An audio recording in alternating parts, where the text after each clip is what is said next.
Right, you have South Beat on the platform. It's 12 after 12, and we're going to talk now to the co-founders of this brilliant magazine, 1964. Laura Williamson and Nathan Weathington are on the line now. Hi, guys. Helps if I actually bring you on air. Hello there, Laura and Nathan.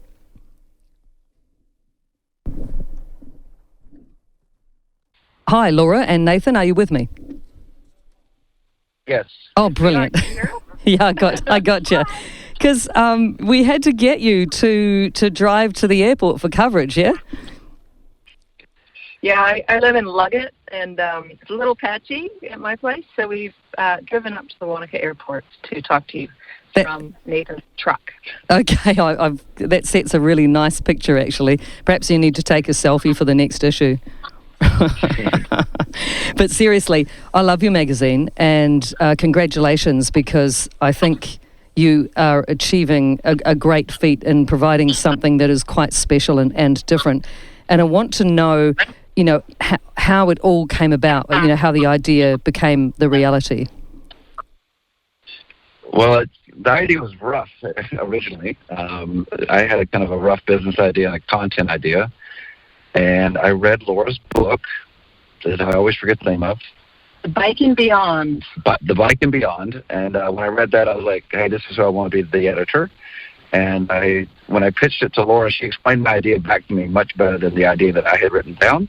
And that's where we got started. So it was almost like she could read your mind, Nathan. Oh, way better than that, though. I mean, if she was just reading my mind, it would not be what it is. It would be juvenile jokes and not very successful. So, Laura, I better bring you in. When you first completed that issue, and I know there's some special significance with the name of the magazine and the Aspiring National Park. What's that all about? Yeah, so 1964 is the year that Mount Aspiring National Park was vested, and it's a part of the country that we look at every day, and that we both spend a lot of time in. So we wanted something that would connect us to the region where we live, connect to the idea of the outdoors and landscapes and our environment, but also be a little bit quirky and hard to decipher, because we wanted to send a message that we're just not your regular outdoor magazine. There's something a little bit more going on. There so is. Like, even if you just turn the first page and you read, you've got at the top a mountain, a region characterised by remoteness and inaccessibility, culture, which you've spelt like culture, the arts and other manifestations of human intellectual achievement regarded collectively. I think it's super quirky, and your writing is really quirky, Laura. And in fact, all your team seem to offer something quite edgy and different. How hard was it getting contributors? Well, it wasn't that hard, actually, because another reason the magazine came about is that we live in this area that's kind of known, as you know, as sort of a remote a resort town. And hate that term, don't you? It's awful, isn't it? Yeah, and sort of our identity from the outside is seen as very much centered around, mountaineering and skiing and mountain biking, those kind of activities, which are things that we all do and love. But there's this incredible pool of creative people who live in places like this, and these areas have long histories of artists and writers and musicians being attracted to them. And that is true of Wanaka, where we live, and it's true of many of the remote parts of the South Island and the North Island of Aotearoa, New Zealand. So I already knew a lot of writers working in this area who were incredible poets or prose writers, playwrights, all that kind of thing. So I had a lot of people on hand who I could shoulder tap quite easily. And they've all come through big time. Yeah, perhaps everyone was gasping to be heard. And I love the fact that you blend stunning photography with like poetry, and it isn't uniquely confined to a region, even though it feels very, very south, to me. But you've got contributors from all over. And so, would you say it's accessible to all of New Zealanders? Yeah, I mean, absolutely. And we have subscribers around the world. So that idea of blending landscapes and the outdoors and rural living with art and creativity is something that has really rung true to a lot of people. And we've had a lot of feedback about that. They're just like, yeah, I get this, I get that you go for a long walk and you have a poem in your head. I get that you see these mountains and you want to write a song. So yeah, it's a universal idea. It's lovely because the whole area, Wanaka, this whole area is inspirational, just being in it. And so you're turning that kind of inspiration in print, in a way. I'm trying to describe that, and plus with some really interesting writing, and it just translates really well. How come Wanaka is just such a heavy hitter with its small population, and it can produce, world class creative output consistently? It's amazing. I mean, there are other places in the world that are like that, and Banff is one of them in Canada, which is, I'm from Canada originally, where they have the Banff Centre for the Arts, which is a huge international arts destination and place of learning in that area, as well as being this amazing place where you can ski epic paddle. And I also lived and worked in the mountains in Utah for a while, and I lived in Park City, where the Sundance Film Festival used to take place every year. Of I guess course. it still does. Uh-huh. Yeah, so, and I find the vibe here very similar. And I think, the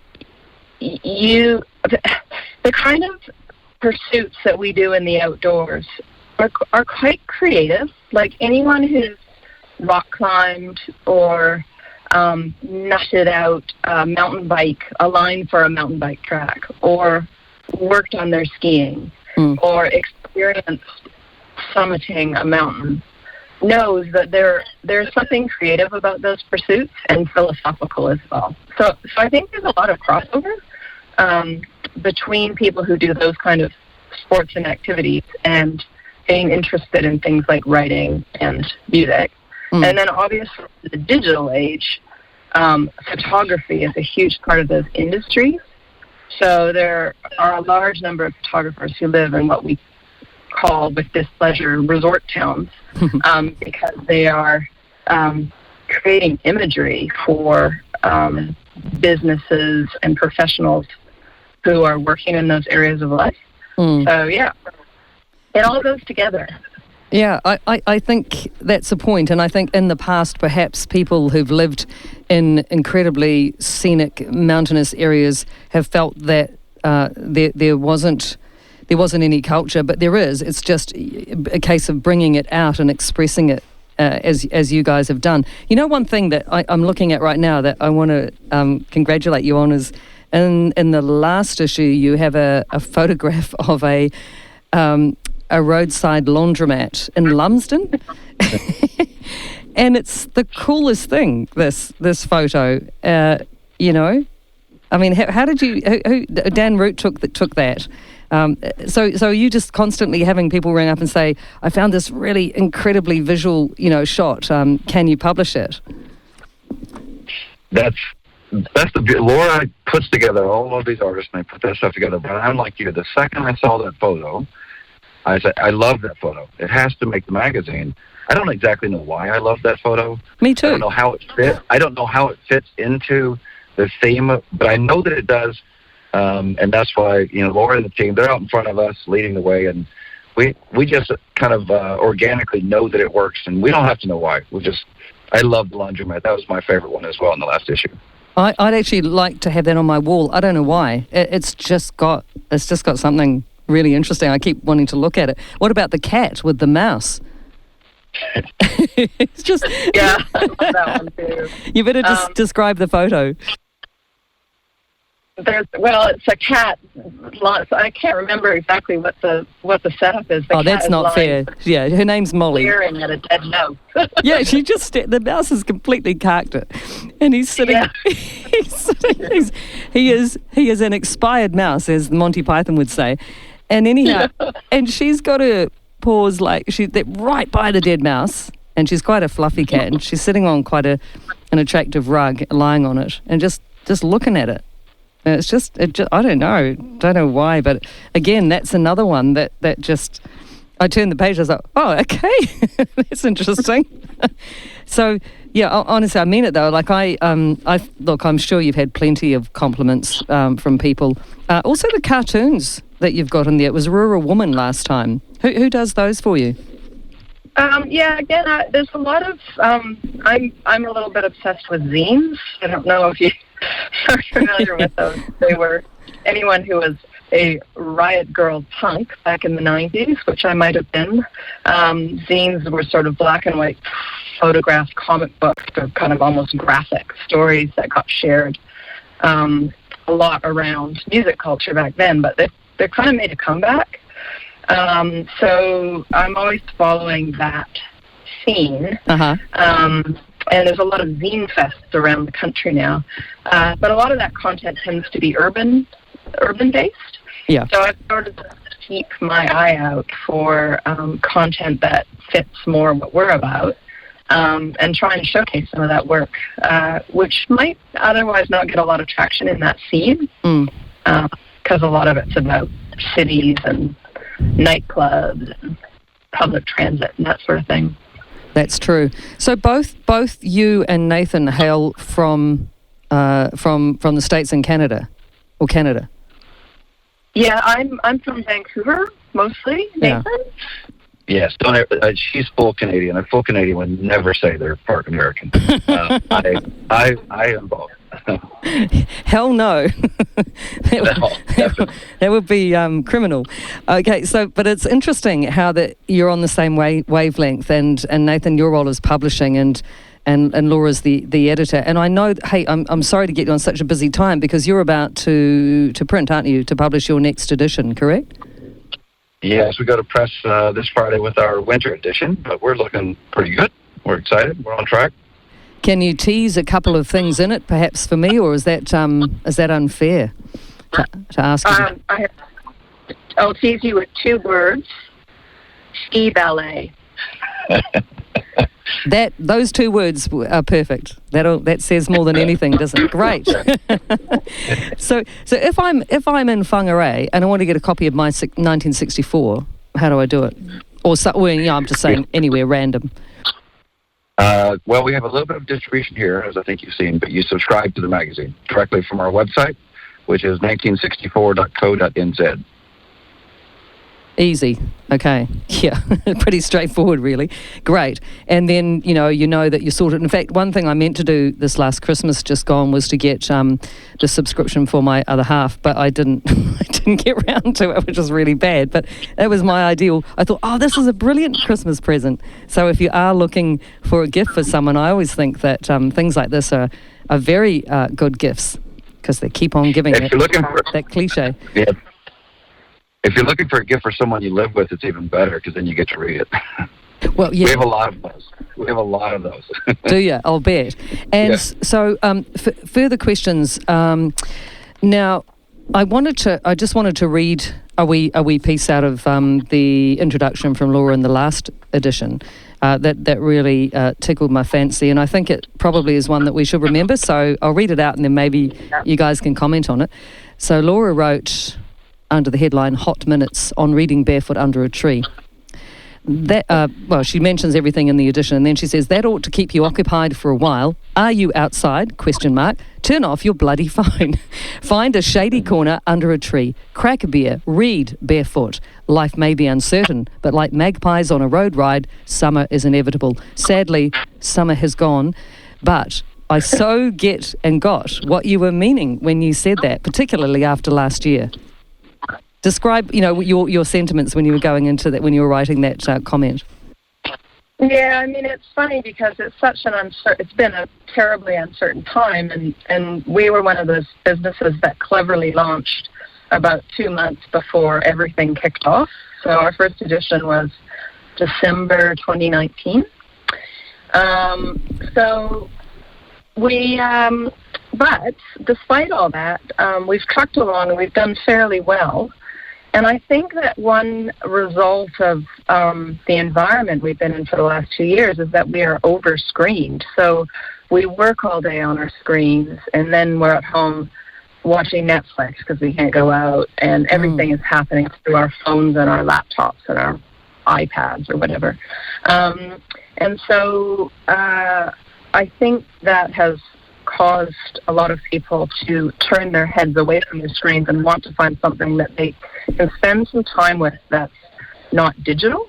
And that's one thing that we're trying to offer. We're trying to offer something that you can't really get from a digital product. So something that like looks beautiful. The photos look like the ink is soaked into the paper, so they look 3D.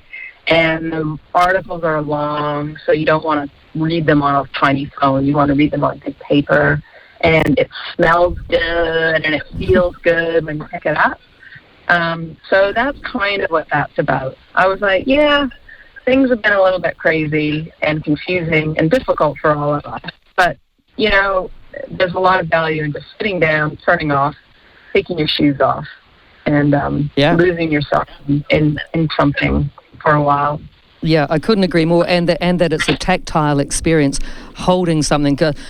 People always say I'm old-fashioned, but I don't get any pleasure about listening to stuff. I prefer to hold a book. I prefer to hold a magazine. I like, you're right, the smell, the feel, the everything about it, particularly yours, because of that matte print that you've got, that sort of finish on it, which is pretty amazing. Awesome. Okay, good. Still in Wanaka Airport. I know you have a flight to catch, Laura, but I wanted to just have a quick word with Nathan, because I hear, Nathan, you are a published author yourself. Yeah, accidentally. I had never really written anything and was kind of doing some stand-up in Korea, and a guy liked the jokes there, and then I was writing horoscopes for a newspaper I was running. Under a pseudonym called Mr. Astrology, because I was really mean.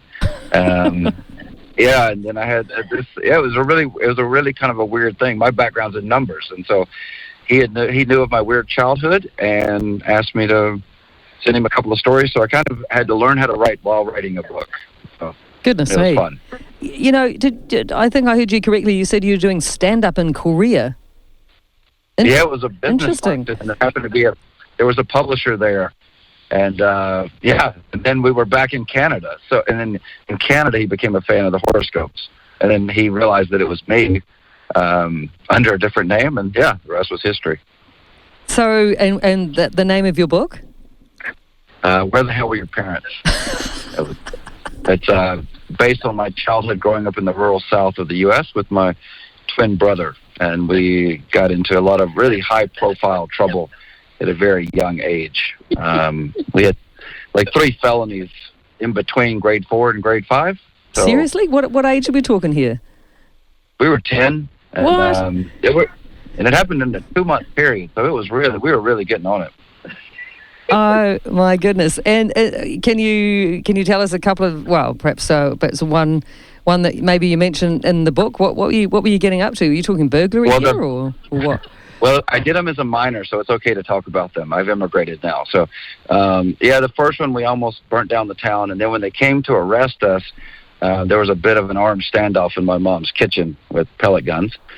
And then a few weeks later, we derailed a train. And, it just kind of, it escalated. Escalated. Good Lord.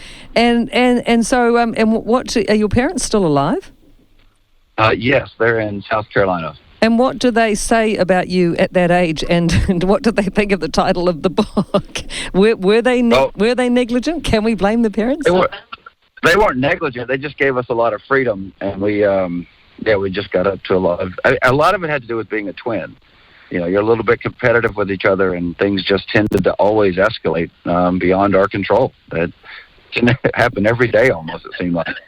Nathan, you're a great interview subject, because that's a fascinating side to you I didn't know about.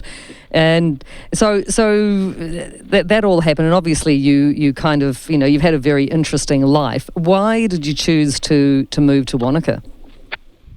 I had a very boring job in Canada, and my wife said she wanted to go to school in New Zealand to study to be a midwife. And I said, I will leave. I'm a fly fisherman. So I was like, I will leave everything. I will quit and walk and be a stay-at-home dad. And yeah, never looked back. It's been great. So we've been here 11 years now. That's such a great story. So for you, it was kind of like a dream come true. You're living the dream. You can fly fish.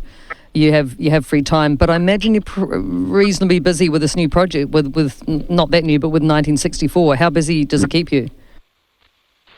We're busy. I mean, but at the same time, it's good work because you're working with awesome, amazing people, and the community has been amazingly supportive. Our advertisers are supportive. Our readers, all of our artists. I mean, the support we get is flattering, actually. And when you look at some of the people who've written for us, that's very flattering. I mean, they treat us as if we're 10 years old and have been around. And every time I see the people who are in each issue, I'm like, oh my God, I can't believe they're writing for us. That's amazing.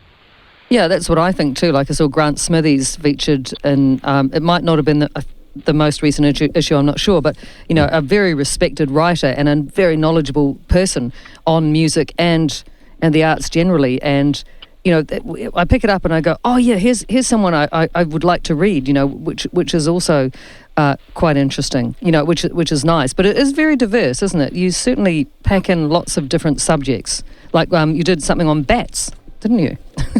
How did that go down? I think I'll let Laura talk about that story specifically, but I think one of the things she does amazingly well is she's always keeping you off balance. You never know what story is going to come next. The vibe of each one is different, and so and if you don't know what's coming next, then you'll keep reading. Yeah, and I guess that's the secret. So you two sound like a bit of a dream team in terms of like your ideas, people. You've lived interesting lives. I'd like to know. Actually, maybe I should talk to Laura a little bit more about her background. I know you're listening, Laura. Just talk us through. What was keeping you busy before you got involved in this. Well, many things.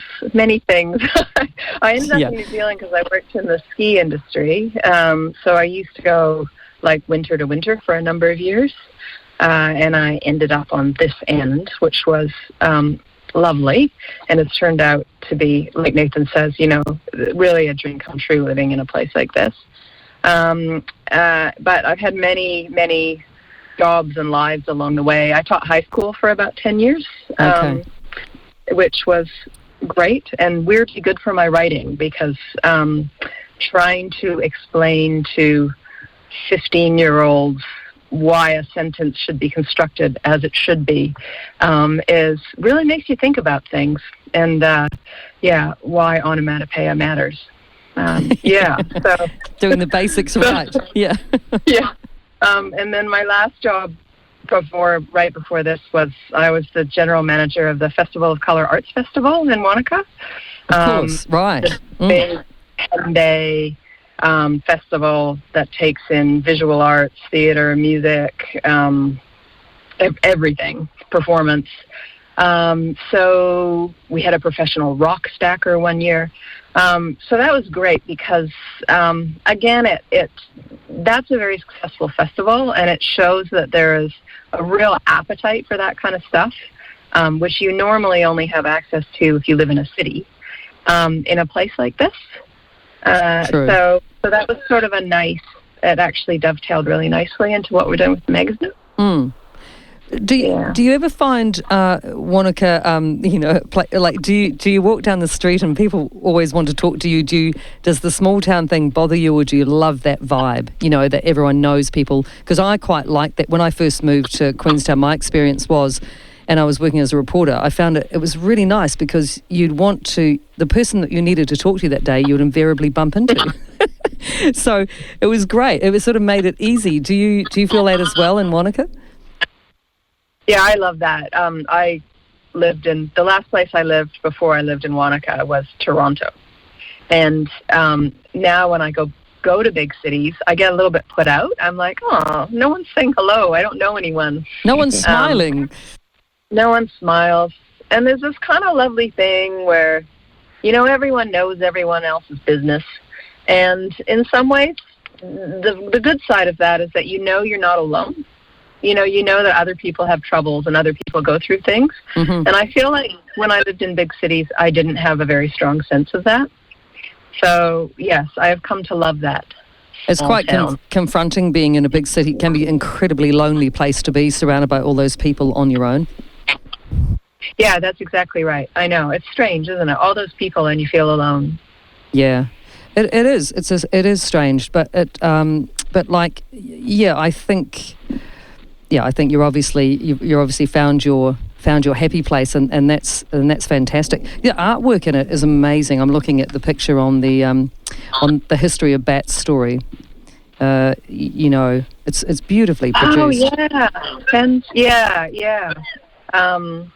yeah, that guy's art is really cool. I found it in a book, which I cannot remember the name of, by Chrissy Wicks, that portrayed like artists who work with natural materials or reflect the natural environment. And he does these like steampunk drawings of like animals and like dock workers and trampers, but they're all like, wearing gas masks and weird. Yeah, it's really cool.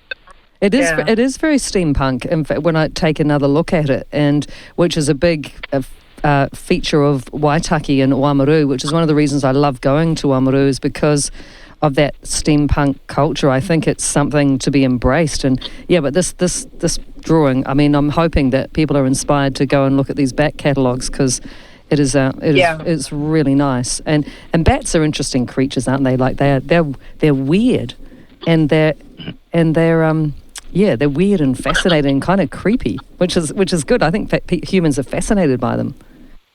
I love bats, I have to say. And that article was a gift because I had already planned to do a story about bats. I drive through Geraldine a lot, and that's kind of a place where you can see them and talk to the dock workers about them. And I didn't know that's Laura. Is that right, Geraldine? Yeah. Talbot Forest in Geraldine is one place where you can see them at dusk. And they have, the tree. There's little walks you can do, and the trees have little signs on them saying this is a bat roost, and you can hang out there. So I sort of had that idea in the back of my mind, and then while I was working on the article, the New Zealand, the Pekapeka, the New Zealand short-tailed bat, won Bird of the Year. That's right. So controversial, wasn't it?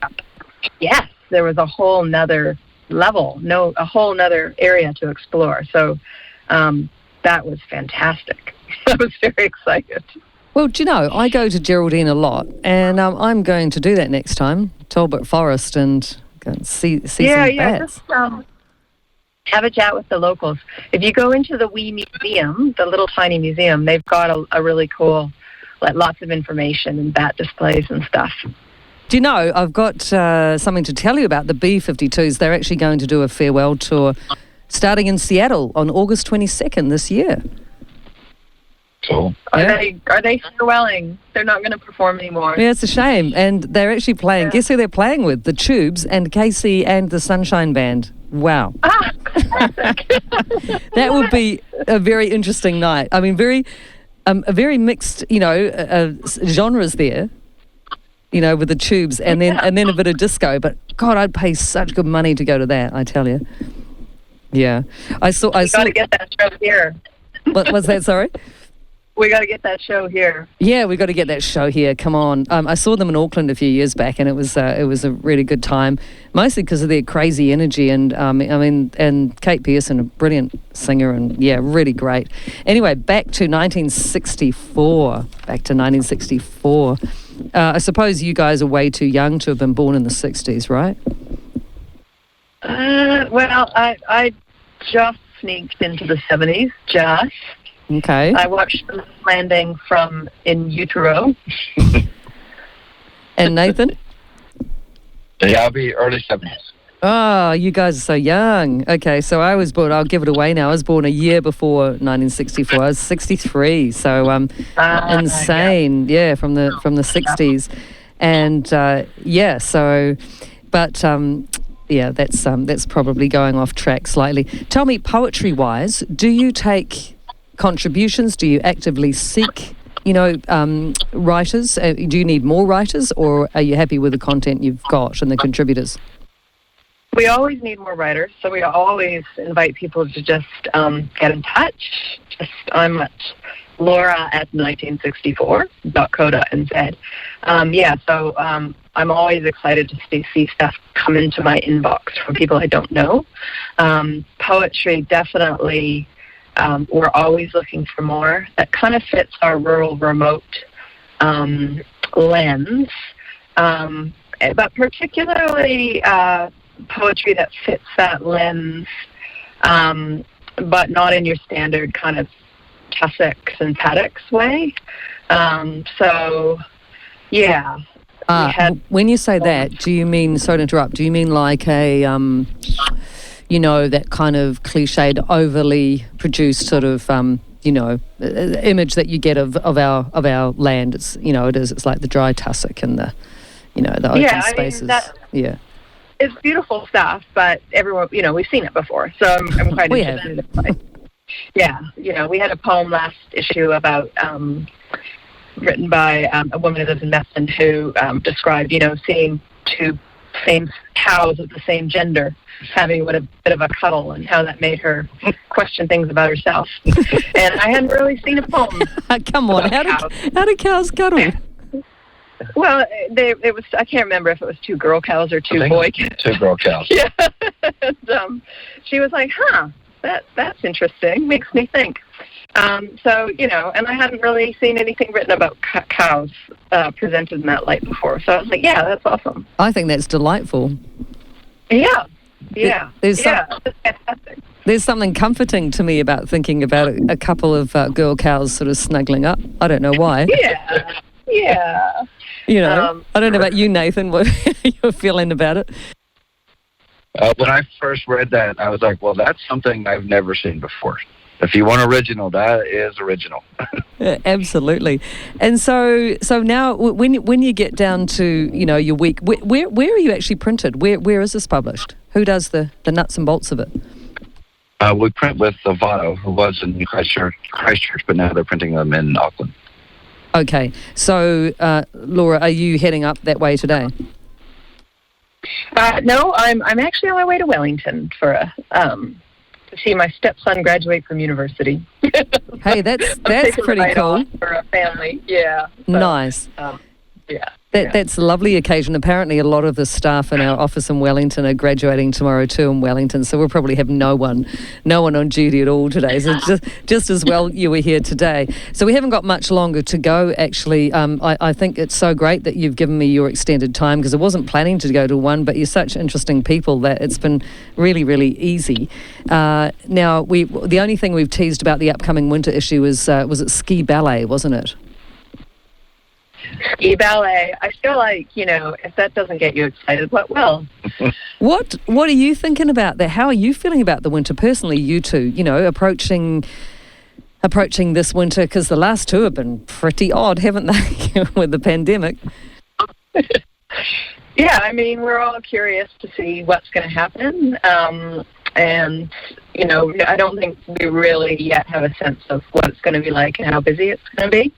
I'm just looking forward to seeing some snow, and I hope it goes well for everyone, because it's been a tough time for our community and communities like ours over the last couple of years.